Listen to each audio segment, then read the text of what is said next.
예, 안녕하세요. 저희들은 정치검찰 사건 조작 특별대책단 소속 의원 당선인들입니다. 오늘은 지난 3년 동안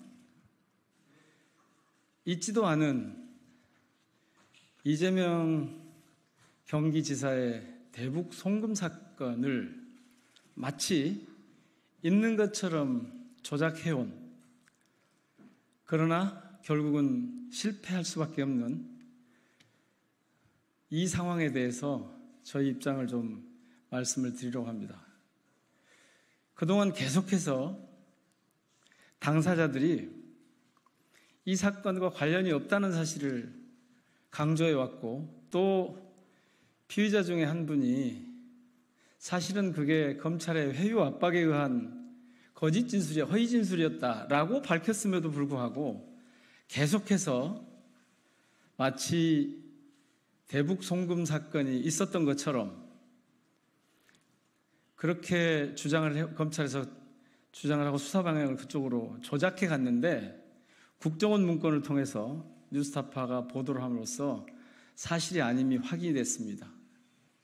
특히 주가 조작 사건을 대북 송금 사건으로 둔갑시킨 수원지검 수사팀의 그 뻔뻔함에 놀라울 따름입니다.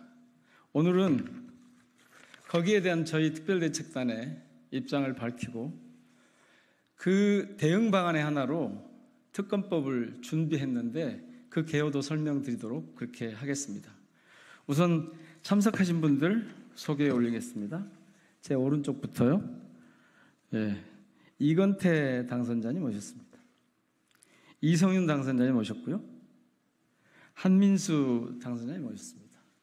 박균택 당선자님, 그리고 김기표 당선자님 오셨습니다. 김동아 당선자님과 노정면 당선자님도 참석하셨습니다. 예, 저는 대책단의 단장을 맡고 있는 민형배입니다. 그럼 지금부터 기자회견문을 낭독하겠습니다.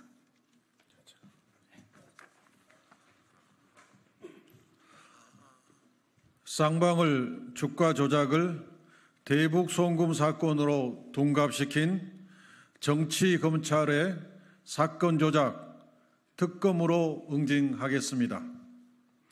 최근 국정원 비밀 문건이 공개되면서 쌍방울의 대북 사업 빙자 주가 조작 정황이 드러났습니다. 수원지검이 지난해 5월에서 6월경 국정원을 3차례 압수수색해 확보한 기밀 문서 45건 140여 쪽이 증거입니다. 뉴스타파가 공개한 이들 문건에 따르면 국정원은 협조자 주변 인물의 주가 조작 시도 가능성과 이에 따른 국정원 연루설이 제기되었다면서 안보수 씨의 협조자 지위를 종결하겠다고 적시했습니다. 또 다른 문건에는 쌍방울이 북한과 주가 조작 수익을 나누기로 했다는 첩보도 기재되어 있습니다. 검찰이 지난 2년간 수사한 내용과 정면으로 배치됩니다.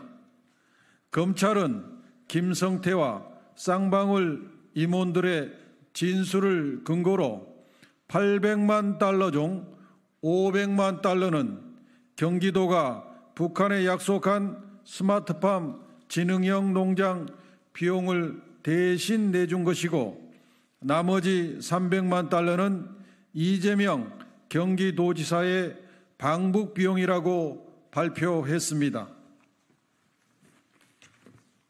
하지만 국정원 문건에서 방북 대납 비용은 거짓이고 쌍방울 김성태의 주가 조작 이익을 위한 비용이었음이 드러난 것입니다.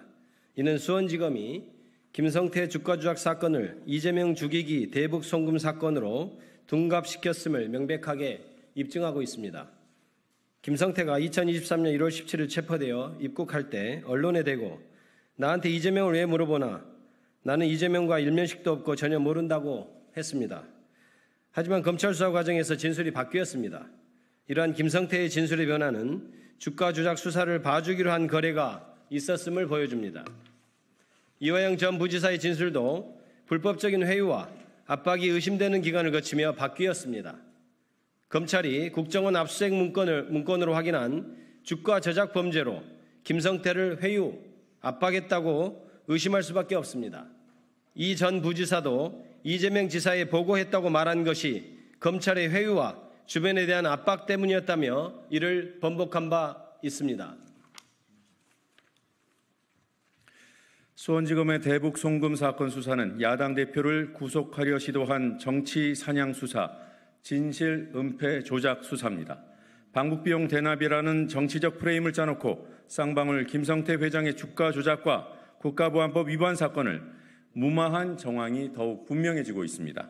전 국민을 상대로 사건 조작 수사 사기극을 펼친 수원지검에 경고합니다.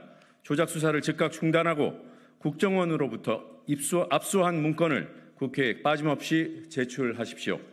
명백한 진실이 속속 드러나고 있습니다. 사건 조작의 실체를 밝히고 불법을 일삼은 책임자들을 당장 처벌하십시오. 대책단은 쌍방울 김성태 주가 조작 및 진술 번복과 검찰의 재판 거래 의혹, 사건 조작 및 불법 행위에 가담한 검사, 국정원 자료 등을 대상으로 하는 특검법 제정을 22대 국회 개원 즉시 추진할 것입니다. 직권남용 및 직무유기에 대한 고발도 검토하겠습니다. 형사사법 시스템을 흔드는 정치검찰의 극악무도한 사건 조작 행태를 끝장내겠습니다. 2024년 5월 22일 더불어민주당 정치검찰 사건 조작 특별대책단 일동. 이어서 이 관련 특검법을 발의하기 위해서 준비하고 있는 이성윤 당선자께서 간단한 내용과 일정을 말씀드리도록 하겠습니다. 이성윤입니다. 지난 대책단에서 단장님께서 여러 번 말씀드린 대로 검찰에서 수사 관련 협조를 하지 않고 있고 수원구치소도 협조하지 않고 또 법무부조차 일체 방문조차 받지 않을 정도로 협조하지 않고 있습니다. 이런 상황에서 공수처 수사 대상도 아닌 걸로 판단이 되고 결국 검찰 수사를 통해서 밝히지 못한 상황이면 특검으로 갈 수밖에 없는 상황입니다. 그래서 저희 대책단에서는 수차례 특검 추진 방안을 논의했고요. 지금 거의 성안 중에 있습니다. 다만 더 다듬고 더 논의할 부분이 있어서 구체적으로 말씀드리기는 어렵지만 개요를 말씀드리면은 그 김성태 말씀드린 대로 대북 송금 사건과 그리고 이화영에 대한 검찰의 그 모해 이중 교사 이 두 가지 부분에 대해서 진상 규명을 위한 특검법으로 추진하고 수사 대상도 이와 같습니다. 다만 어느 특검법과 다르지 않지만 시기에 관해서는 우리 단장님께서 여러 번 말씀드린 대로 개원 즉시 발의하는 걸로 하고 우리 대책단에 소속된 의원님들 전원이 발의자로 하는 걸로 하겠습니다. 구체적인 내용이 확정되면 다시 한번 여러분께 기회를 갖도록 하겠습니다. 예, 그 사이에 양분남 당선자께서도 오셨습니다. 자, 이상으로 마치고요. 혹시 더 궁금하신 내용이 있으면 밖에서 질의에 응답하도록 하겠습니다. 고맙습니다.